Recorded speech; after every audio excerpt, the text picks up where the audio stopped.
dollar rebounded with a vengeance over the course of the midweek session, taking value from the pound, euro and all other G10 peers, and setting itself up for a strong finish to what has been a mixed first half of 2023.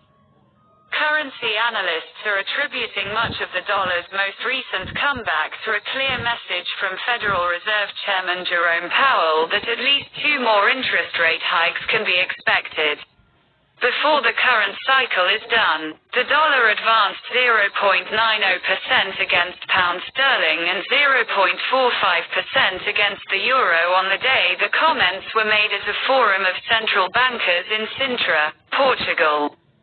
Powell said, although policy is restrictive, it may not be restrictive enough and it has not been restrictive for long enough.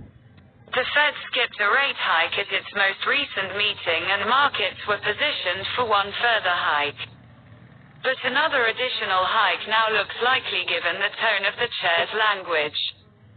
Fed policymakers indicated in June they expected to raise rates at least 2 more times this year.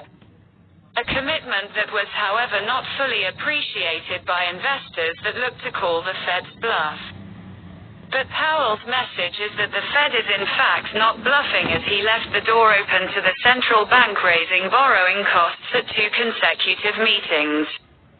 Broad US dollar strength pulled both GBP, USD and EUR, USD lower yesterday, partly reflecting lower risk appetite and Fed Chair Powell's reaffirmation that the Fed may resume interest rate rises.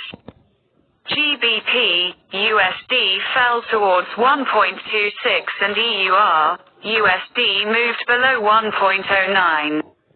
Both pairs weakened slightly overnight, says Han-Ju Ho, an economist at Lloyds Bank.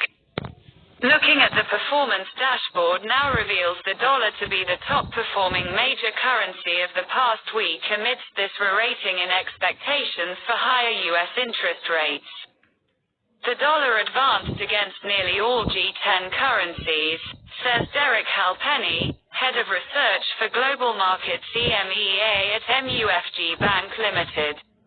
The near-term performance of the dollar is therefore tied to both Fed monetary policy expectations and global growth performance.